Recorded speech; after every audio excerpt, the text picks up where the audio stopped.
I've been sitting in the audience listening to all of the presentations today, and I've been wondering how mobile as a group we all are. So if you don't mind, I might start just by asking a few questions. I think it's safe to assume that everybody in the room has a smartphone. Does anybody not have a smartphone in the room? One person, okay. So not safe to assume that. Not count BlackBerries. I was counting BlackBerries, actually. Yes, I was, actually. I did think of BlackBerries in my... Okay, well, let's find out who's got what then. How many people have a BlackBerry in the room? Okay, handful. How many people have a Windows phone? Maybe one or two more. Okay, an Android phone? Oh, large number of people. And an iOS iPhone? Oh, similar sort of number. Okay, okay. So that kind of bears out Android and iOS kind of leading, and BlackBerry and Windows Phone a little bit behind. Let's find out who our most mobile person in the room is. If you include laptops in this, everybody's got a phone. You can put your hand up because you've all got at least one device, haven't you? Everybody's got at least one device. Put your hand up. You can put your hand down if you've only got one device with you, but if you've got two or more devices, keep your hands up. If you've got three or more devices, keep your hands up. Still a few. If you've got four or more devices, there's one there, one there.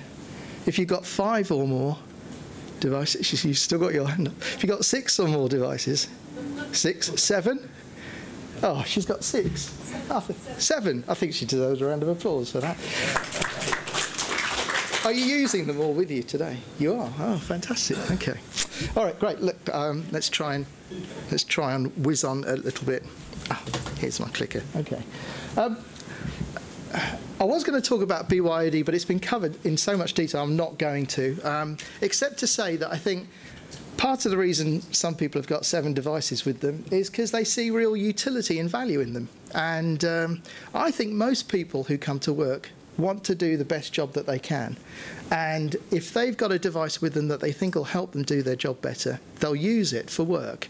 And I think that's a lot of what's behind BYOD. When it comes to device management and security, we too are a vendor in that space, and we have an MDM solution. But when it comes to BYOD, we think, light touch MDM is the way to go, where all you're really doing is protecting the business data, and you're never touching the personal data, personal email, personal photos, and so on.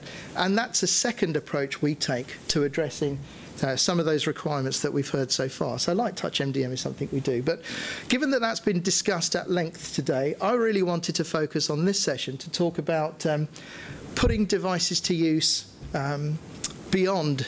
We haven't heard that much about it. We've heard a little bit about applications, but most of the use we initially hear about devices being put to is email. And certainly BlackBerry have done a great job over the years of getting people to use email on their mobile devices. And email has lots of benefits, and we all use it. Sometimes it's hard to quantify what the real return on investment is. Some people say it's a drain on productivity. Some people say it's a benefit. But email is a universal application. We all use it. It's well understood, and it's an easy thing to roll out on mobile devices. But the world is changing, and business is being conducted in front of the customer much more now than it ever used to be. I've got enough grey hairs to remember a time when customers used to come into our office to do business instead of us going to theirs. And wireless was something you talked about that you could tune into radio stations with. But the world is changing, so we have to be out in front of the customers to win business with them. And mobile technology has the same potential for impacting the way business is done as technology has over the last 40 or 50 years. And that is to take existing business processes and automate them to make them more efficient, run them at a lower cost, potentially make them faster and easier and better. And mobility can do that in more places than ever before, which is why I think it's so interesting. And when business is being done in front of the customer, I think one of the reasons why that's really important is that a lot of mobile users who are full-time based in the field are there because they're directly generating revenue for the company. If they're field salespeople, if they're field engineering people, if they're customer service people, they're generating revenue for the business, and we need to keep them out there and doing that. And any tools that we might provide for them in terms of technology shouldn't be a hindrance, shouldn't get in their way. They have to be there to make their lives easier and better. Otherwise, why on earth would they use them? So those people are directly generating revenue for the business, and we need to keep them doing that. So looking at business processes that they're performing and whether or not technology can play a role in automating or improving those processes is a great place to start. And one of the things that we see happen a lot is that paper-based processes are a great place to start. There's still an awful lot of field-based people who have to fill in paper-based forms as part of their job. Might be an engineer who completes a job sheet, and it's a paper job sheet, and at the end of the week those are all collected, put into an envelope, posted back to headquarters, somebody opens them, keys all that information in. I mean, potentially if you can automate that with an electronic version of the form and have that information coming back real time or very close to real time, you can generate efficiencies in the processes. But one of the things that we've seen is the faster billing back to the customer and better cash flow for the business as a result. So, potentially automating these kinds of processes can make a really big difference. The benefits for doing this with mobile apps are plentiful. Increased revenue if your people are able to do more sales or do more service jobs in the same amount of time. Cost savings around the business processes that you're automating, the delivery of better customer service, better employee satisfaction, and hopefully a chance to win more business from your competitors than you would do otherwise. So there are plenty of benefits, but there are also plenty of challenges in terms of how you do it. It's not always the right thing to do simply to take the technology and automate the process that already exists. There might be a new process that you can invent, and that's nothing new with technology. That's always been the case. But when it comes to smartphones, I did some work a couple of years ago with a water treatment company, and their engineers would go up on the top of a roof and take water samples and test it from air conditioning units and other things like that. That's not the kind of place that you could get out your laptop on a windy day and try and use it to test water samples, but it might be the kind of place where a smartphone could help. So you could potentially come up with new processes. But one of the biggest things for me is usability, because when you've got field-based people, they already have a way that they're working. They're already used to working in the field, and if you're introducing technology, it has to be a better way of working than it was before, because the individual user will say, what's in this for me?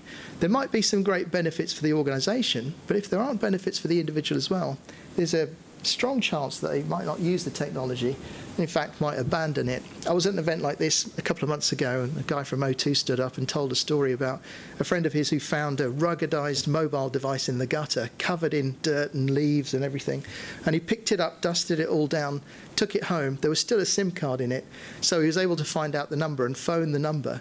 And the guy at the other end picked up the phone and he said, oh, you found one of our mobile devices? Oh, that happens quite a lot.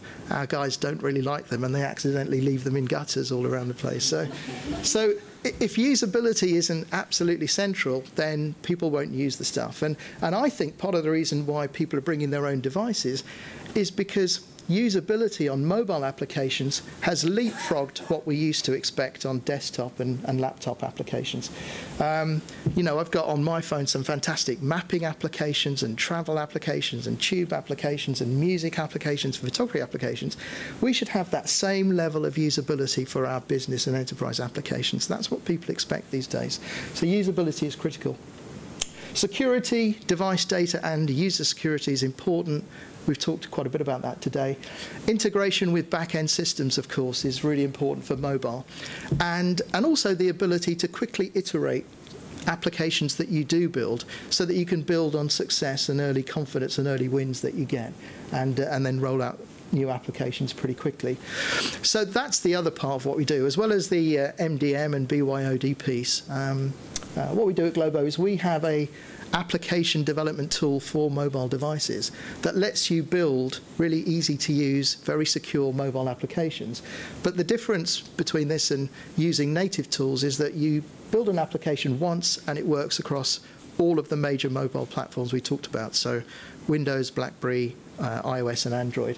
So you only have to build one version of an application and not four, one version of an application to maintain, and the applications can take advantage of the platform security and back-end connectivity built into the platform. So you don't need to have to reinvent the security pieces in each of your applications for every application that you build.